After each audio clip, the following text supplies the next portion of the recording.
Thank you, Dean Forbes, for that kind introduction. I can't tell you what an honor it is to be able to be here with you today, as you're going to charge off into the world and change it. Did time ever pass so quickly? It seems like you just went to bed and woke up a few years later, doesn't it?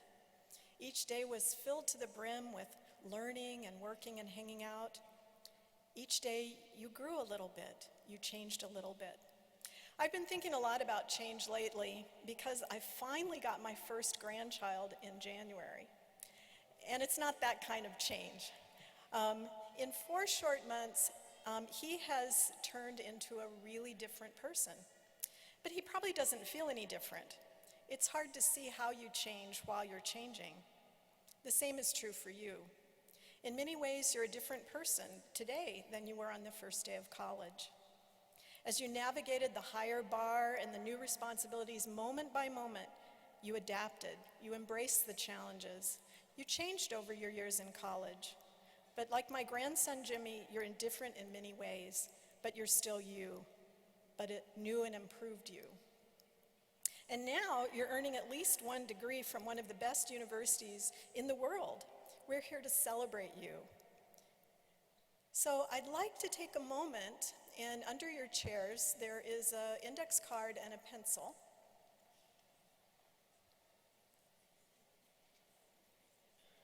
And I'd like you to think about the one thing that you're most proud that you accomplished during your time in college, and write that down on the card. The one thing you're most proud that you accomplished in college.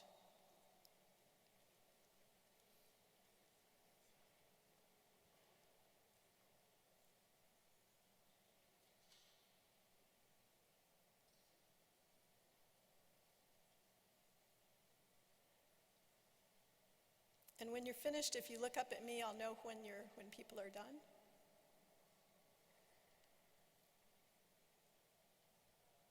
The hats work really well, by the way. I can't see your faces when you're working.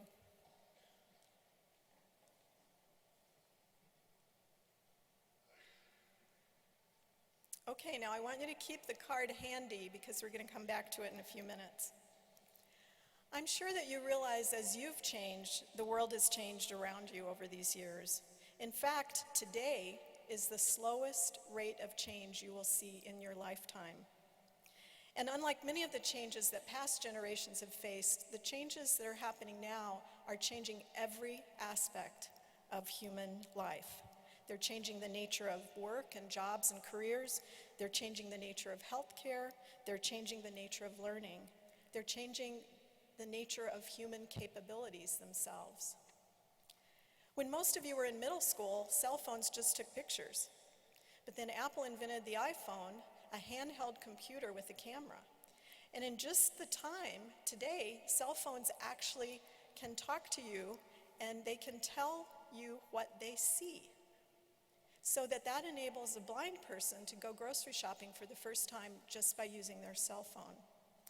Today, powered by unbelievably massive amounts of data and incredible processing speed, digital robots in the cloud can do a much better job than ever before at things like predicting the path of hurricanes, determining the genomes of thousands of different species in a drop of Mississippi River water, reading mammograms to detect cancer, and they even write pretty good news articles, believe it or not. I've read some of them. That's the state of the world today. So imagine 10 years from now. Maybe you're trying to diagnose a patient or figure out what that rash is on your baby or write a business plan for your startup company. Let's say you have a great idea for introducing sea farming to help save coral reefs. Your idea is that if people have a stable supply of fish to eat, they won't fish as much on the reefs, and that'll help them stay safer, healthier. So what would you need to do today to find out the information that you need to do this and turn it into reality? How long would it take to figure out which reefs would benefit the most? How long would it take you to find your investors, to navigate regulations? What ethical considerations do you need to be thinking of? It'd probably take you at least a year, don't you think? Full-time work. In the meantime, you probably need money to live off of, right? And so you'd have to do it as your hobby. So it could take you as many as 10 years to get that information. I can imagine a not so distant future when you'll say something like this to your computer. Good morning, Shuri. That's what I call my computer. That's Black Panther's sister. Gather all of the information about sea farming across the world. Do a meta-analysis that includes the most productive types of fish and shellfish. Summarize your analysis in bullet points and graphics. Provide me with a list of potential investors that can invest in this effort. Predict the 10 best places in the world where sea farming would be most effective for protecting coral reefs from human destruction, human damage. Put all of that information into a PowerPoint presentation with graphics and photos, and be sure to reference everything using MLA standards. And then you go have a cup of coffee. Maybe 2 months later, maybe an hour later, probably 2 seconds later, you'd have all the information you need. And then you could start doing the things that humans do best: critical thinking, imagining, trying to see the flaws in the data, asking, what if, why not, and talking people into giving you money. Can you imagine what you could accomplish in that world? This new data revolution makes it possible for you to launch your nonprofit while you're still holding 1 or 2 day jobs. Oh, you've changed since you started college, but the world around you has changed even more. And in both cases, it's hard to see unless we really try. When we see it, it's breathtaking.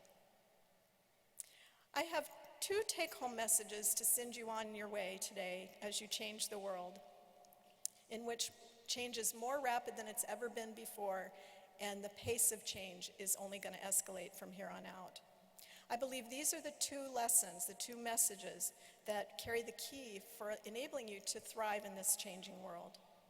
The first message is learn. The nature of work itself is changing. To thrive, you'll need to build productive relationships with intelligent machines, digital robots, and other humans who may be anywhere in the world. These skills require constant updating as applications emerge, new data streams come online, new programs, tools, and machines emerge. It will require you to be a constant, lifelong learner. If learning isn't your #1 professional priority, you will never realize your potential in this changing world. You've learned a lot over your college years, but what you know is much less important than knowing how to learn, than loving learning. To thrive in this changing world, you must be all in on learning, 100%, no holding back. The great news is that you already have the learning tools that you need. You had to develop them in order to get here today. But you'll need to continue cultivating them, as well as cultivating your curiosity, your passion for doing things better, your openness to new ideas and approaches. From here on out, life is going to be a lot like surfing. The skills you have today will get you to the top of the first wave, but you'll need to develop new ones for the next wave, and the next, and the next, over a lifetime. So learn or fail to thrive. Learn, be radically curious. Learn, look for better ways to do things. Learn, ask what if, why not? And then gather the knowledge, skills, people, and machines you need to answer those questions. Isn't that wonderful? Your job is to be a student. But you get to choose what to study and what the exams you'll take would be. Message #1, learn, message #1. So let's take a look at the second message. My second message is be human. In this changing world, it can feel like computers are taking over. Computer platforms combined with the sharing economy are disrupting industries from transportation to construction and professions from law to medicine to research and finances. What do we do when computers can do everything? Well, it's be human, of course. Machines can't do everything. They can't be human, yet. I don't think they ever will be. I don't think they'll want to be, and we won't want them to be either. Let machines be machines, and humans be humans, and the world will benefit from both. And of course, these intelligent machines are already all around us in the physical world and the digital world. And these digital robots can be awesome. I can ask my cell phone how to get to the Renwick Gallery. And it tells me, well, if you want to walk, it's going to take 180 minutes and you'll burn 747 calories. It's not going to happen. So I push the Metro button and it tells me when the next train will come. It tells me if there are any problems with the system. It tells me whether to sit in the front, middle, or back cars. It buzzes me when to get off of the train. Does this sound like Nature of Life and the Gopher Way? It's like having John S. Anderson lead you along. It's just amazing. It makes my life better. And that's how I got to see the Burning Man art exhibit last Saturday, right about this time. I love working with that intelligent machine, that digital robot in the cloud that connects my cell phone to algorithms and real-time data, knows exactly where I am, can hear my questions, understand them, and get me to where I need to go. It makes my life better. It does feel sometimes like it can do everything, but it cannot be human. And that is what you must be in this changing world, fully, gloriously human. In a New York Times column last year, Thomas Friedman and Dov Seidman reflected on how humans will continue to create value in a world in which machines can outthink us in a lot of ways. They reminded us that machines will never have a heart, and they suggest that we need to redefine our highest conception of ourselves from I think, therefore I am, to I care, therefore I am, I hope, therefore I am, I imagine, therefore I am, I am ethical, therefore I am, I have a purpose, therefore I am, I pause and reflect, therefore I am. Thomas Friedman also coined a word that I kind of like called stempathy. Has anyone heard of that? Stempathy. And he says the best paying jobs of the future are going to be for those people who have both STEM knowledge and skills as well as empathy. Stempathy, I kind of like it. Be the best human you can be. Now, I don't think I'd be doing my job if I didn't include some active learning. And so one vision of the future that you should be aware of is that instead of you chasing a job, jobs are going to chase you. And so it's going to be more important than ever before to be able to explain your capabilities and your ability more effectively. And I know many of you are interviewing for jobs, maybe some of you have jobs, or you're interviewing for grad school or professional school, but this is a lesson you can practice, and you can practice on your family and friends later today. After you have been given your diploma and you're a graduate, you can practice. So here's what I want, here's my tip. So I have a tip and then I have an activity. No one really cares about what you did. What they care about is what you can do. And so the way that you can explain this is by telling the story of what you did, not just the list of accomplishments. So here's what you're going to do. Take out your card again. And what I want you to do is think about how did you do that accomplishment? And how did it change you?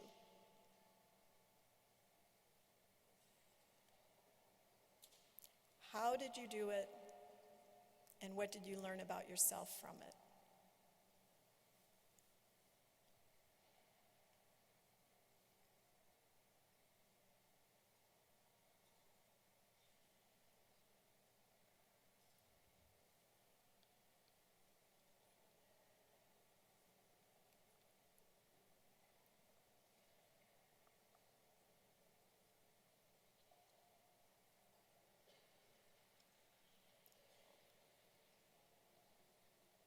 Are you ready? So now here's the fun part. I want you to find someone, maybe in this row behind you or in front of you, that you haven't met before, and trade stories. You can stand up.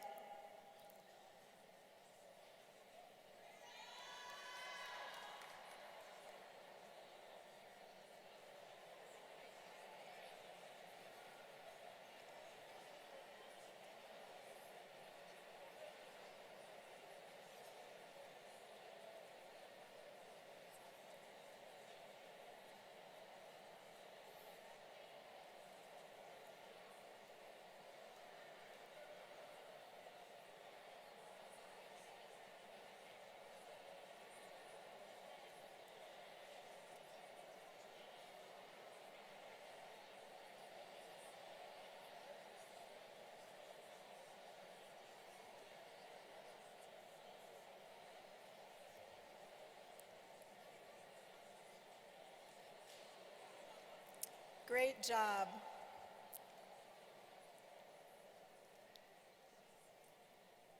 There's nothing I like more than a room full of people talking about interesting ideas. I just love that. And so you get a bonus take home because you did such a good job. When someone asks you what you did, they really are asking about your story of you. And use that opportunity to share your story, not just the facts. Here's the thing, storytelling is one of the best and most effective ways of being human. It's not bragging. So here's your last test. What are the 2 take-home messages for today? Learn, and be human. When I was first interviewing, I was interviewing for my very first faculty job. I had an opportunity to have dinner with Lee Hartwell. Lee went on to earn a Nobel Prize for his work on cell division. But at the time, he was a professor that I was really anxious to impress so that I could get a job. He's a very nice person and a very interesting thinker. And what Lee wanted to do, I'll never forget this. This was, 30 years ago. He said, I would like to be able to live for a year and then go to sleep for 10 years and then wake up and then get all caught up on how the world has changed and then sleep for another 10 years. I wish that too. I see rainbows and butterflies all over the not so nice stuff that's happening in the world today. I have confidence that overall the world would be a better place 10, 20, 30 years from now. And I have a scientific reason for that. I know you. I know that your presence in the world has already made it brighter. I know that you are capable of great things. I know you're already learners. I know that you can be world-class learners. I know that you're human already. Good, kind, decent, hardworking, complex, creative, funny, ethical, honorable, loving, and lovable. I know that you are moving toward your vision of your best self. You are learners. You are human. You are how we are making the world a better place. I can't wait to see where you take us. Thank you.